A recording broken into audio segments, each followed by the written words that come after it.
We're finding very little problem.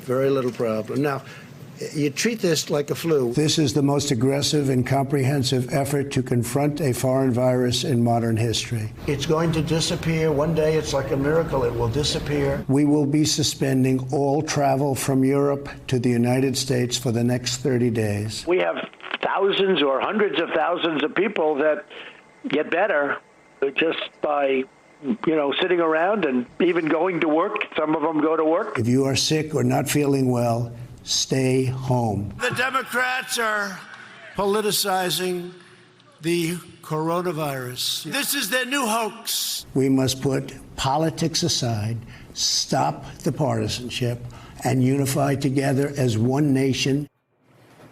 And the whiplash doesn't stop there. Minutes after the president said last night that cargo would be restricted from Europe, causing the markets to quiver, the White House said actually, no, cargo will not actually be restricted. Good morning and welcome to Morning Joe. It is Thursday, March 12th. Along with Joe, Willie, and me, we have MSNBC contributor Mike Barnicle, White House reporter for the Associated Press, Jonathan Lemire, and historian and author of Soul of America and Rogers Professor of the Presidency at Vanderbilt University, John Meacham. He's an NBC News and MSNBC contributor. Yeah. The coronavirus has now entered a devastating new phase as the World Health Organization declares it a global pandemic. There are now more than 126,000 cases across more than 100 countries and regions. The latest numbers from Johns Hopkins University ranks the United States 8th in terms of countries with the most confirmed cases. Keep in mind, we have a limit on testing.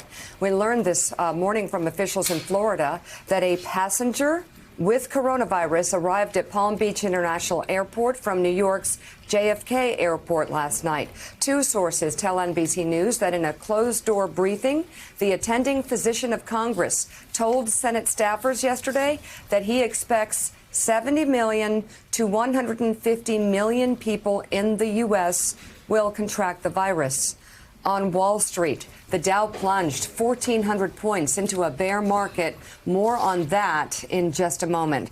Last night, President Trump delivered a rare Oval Office address and announced that travel from certain parts of Europe would be restricted. Much more on that in just a moment as well.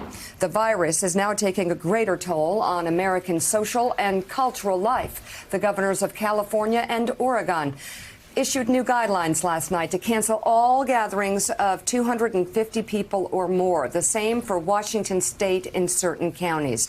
More than 100 colleges have now canceled in-person classes, the latest being Duke, Georgetown, George Washington University, UVA, and the University of Notre Dame. The NBA, meanwhile, suspended all games until further notice after a player tested positive for the virus. NCAA March Madness games will now be closed to spectators. Sources tell ESPN that Major League Baseball teams are preparing for policies that could disrupt early season games, with the home openers of the LA Dodgers, the Oakland Athletics, and the San Diego Padres in question.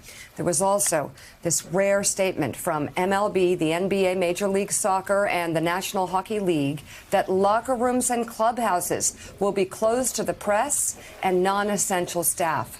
A face that we all recognize is also now attached to the virus after Tom Hanks revealed that he and his wife, Rita Wilson, tested positive while in Australia.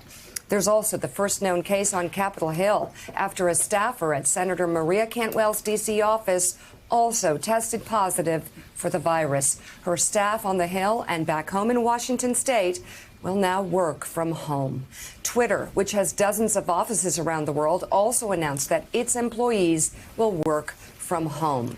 Thanks for checking out MSNBC on YouTube, and make sure you subscribe to stay up to date on the day's biggest stories. And you can click on any of the videos around us to watch more from Morning Joe and MSNBC. Thanks so much for watching.